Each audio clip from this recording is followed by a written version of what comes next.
परम पिता परमात्मा पूर्ण ब्रह्म, सारी सृष्टि के रचनहार कुल मालिक कबीर देव जी, कबीर साहब, ये हम सब आत्माओं के जनक हैं, हम सब के पिता हैं। हम यहाँ काल के जाल में फंसे हुए हैं। हमें अपने मूल ठिकाने का ज्ञान नहीं। वो परमात्मा हम पर रहम करते हैं, दया करते हैं, अपने सतलोक से चलकर यहाँ इस काल के लोक में आते हैं और हमें अपने मूल स्थान की जानकारी कराते हैं, अपनी महिमा से हमें परिचित कराते हैं। उसी उपलक्ष्य में ये 5 दिवसीय समागम या आश्रम बरवाला में चल रहा है। वो पुण्यात्मा हैं जो इस सत्संग के अंदर पहुंच पाए हैं या इनको ये सत्संग सुनने को उपलब्ध हो रहा है। विश्व में यदि सत्संग है तो ये बरवाला आश्रम में है। बाकी सब उवा बाई का ज्ञान कहते हैं। उनके सत्संग का कोई सिर और पैर नहीं है। केवल भोली आत्माओं को चतुरता के आधार से अपने पीछे लगाए हुए हैं। आपका सौभाग्य है कि आपको यथार्थ ज्ञान और शास्त्र अनुकूल भक्ति विधि प्राप्त हो चुकी है। अब आप जी ने देखना है कि इस मार्ग पर कौन कितनी स्पीड से चल रहा है। रास्ता यही है। इससे पहले हम कुमार्ग पर घूम रहे थे। ये सुपथ है, सुमार्ग है, सत साधना है। इस पे जितना भी जो करेगा, जितना तीव्र गति से इस पर चलेगा, अर्थात ज़्यादा से ज़्यादा सुमन सेवा, दान, भक्ति सेवा करेगा, वो परमात्मा के निकट शीघ्र पहुंच जाएगा। सभी सद्ग्रंथ प्रमाण करते हैं कि कबीर नामक परमेश्वर है, वो सतलोक में रहता है और वहाँ से चलकर वो परमात्मा स्वयं गति करके यहाँ सहशरीर आते हैं, सहशरीर चले जाते हैं।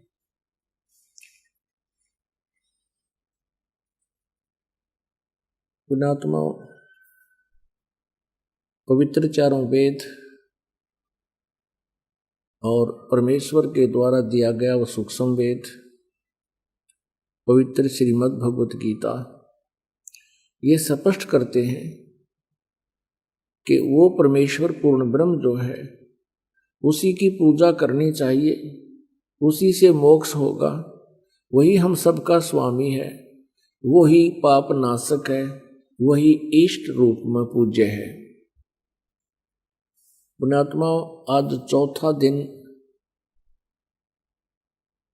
हो चुका है सत्संग समागम को और अभी तक हम परमात्मा की महिमा को आंशिक भी नहीं आपको सुना पाए हैं। परमात्मा की लीलाएं,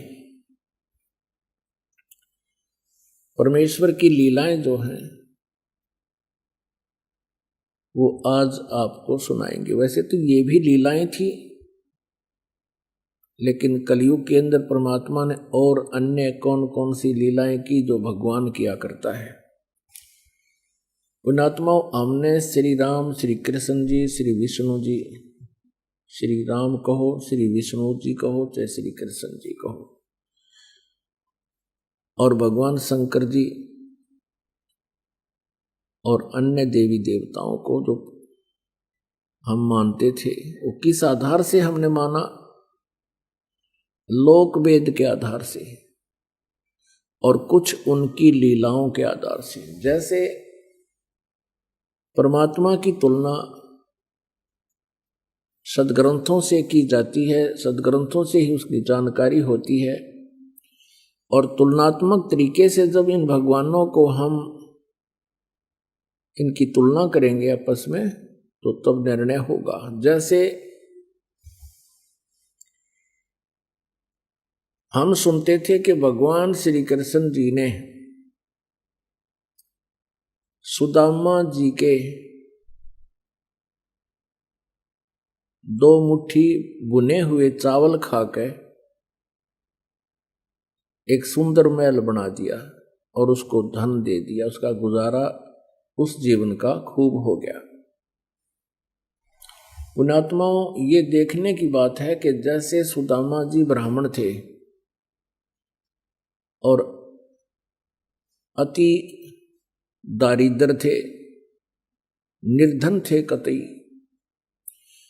और भगवान श्री कृष्ण जी और सुदामा जी एक ही पाठशाला में पढ़ा करते। बड़े होकर के श्री कृष्ण जी तो द्वारका में राजा बन गए, सुदामा जी अपना गरीबी हालत में ही अपना गुजारा कर रहे थे। ऐसी स्थिति होने लगी कि कई बार तो बच्चे भूखे सो जाते थे। सुदामा की पत्नी बहुत बार कहती थी कि आप अपने बताते हो कि मेरे मित्र हैं भगवान श्री कृष्ण और वो द्वारका के राजा हैं, आप उनसे कुछ धन मांग लो। सुदामा जी कहा करते थे ब्राह्मण का काम मांगना नहीं है। यही सदग्रंथ बताते हैं, जो मांगे सो बढ़ुआ कहिए, दर दर फिरे अज्ञानी, और जोगी जोग संपूर्ण जिसका, जो मांगना पीवे पानी। नट पेरना कंदर सासी मांगते बठियारे, और जिनकी लो लागे सतगुरु में वो तो मोती देवे उदारे। फिर भी ज्यादा कंपेल कर दिया उसकी पत्नी ने और वो चल पड़ा, फटे पुराने कपड़े। अब द्वारका में जब पहुंचा श्री कृष्ण जी के पास, श्री कृष्ण जी ने कहा, क्योंकि जैसे जाते थे रिश्तेदारों को जाते, कोई तो बर्फी ले जा, कोई लड्डू ले जाता है, पहले कसार भून के ले जाया करते थे, और कुछ व्यवस्था ठीक होने उसकी पत्नी ने चावल भून के दे दिए थोड़े से। अब श्री कृष्ण जी ने कहा भी कुछ हमारे लिए लाए हो, उसने वाला कोली पोटली के दिखावे। भगवान श्री कृष्ण ने देख लिया और वो आहार किया। श्री कृष्ण जी ने पूछा कि आपकी क्या व्यवस्था है, आप परिवार ठीक है, कुशल है?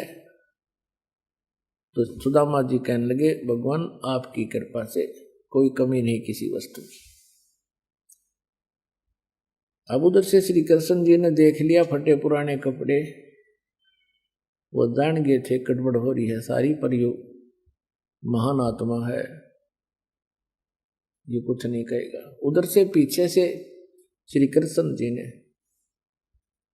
अपना इंजीनियर बुला लिया विश्वकर्मा, और सुदामा जी का महल बनवा दिया। वहां पर 5-7 दिन सुदामा जी को वहीं रखा, अपने मित्र के आप पैर धोए, स्वच्छ कर अच्छे कपड़े पहना दिए, और 7वें 8वें दिन वो चलने लगे। जब सुदामा जी कहने लगे अच्छा मित्र अब मैं चलता हूं, और अच्छा जाओ।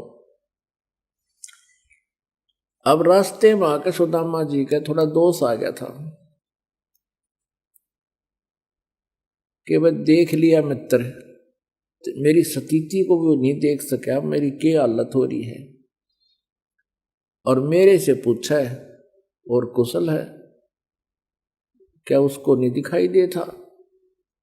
यानी इतना सा दोष आया था, क्योंकि मन बड़ा उस्ताद है। इतने में क्या हुआ कि वो नए कपड़े पहन रहा था, रास्ते में लुटेरों ने सोचा कोई सेठ है, उसके वो कपड़े भी तार लिए, कति एक लंगोटी में छोड़ दिया। इस चल पड़ा वहां था लंगोटी में, और फिर कोसरा श्री कृष्ण जी ने देखा मित्र, और मेरे तो पूछा नहीं का और कुशल है, मेरी कुशल तो वह सामने दिखा थी उसने। अब कहने का भाव ये है कि ज्यादा विस्तार ना करें, तो वहां जाकर देखा तो अपनी झोंपड़ी के स्थान पर महल को देखकर आश्चर्यचकित रहा। अब इसी आधार से हमने श्री कृष्ण जी को भगवान मान लिया। पुण्यात्माओं, इतना सहयोग तो एक मंत्री दे दे अपने मित्र ने, अब कलयुग के मंत्री सहयोग दे सकते हैं। एक बढ़िया सेक्टर में प्लाट अलॉट कर दें और मकान बनवा दें, कोई बड़ी बात नहीं। इससे क्या मोक्ष हो गया, इससे क्या जन्म मृत्यु का पीछा छूट गया।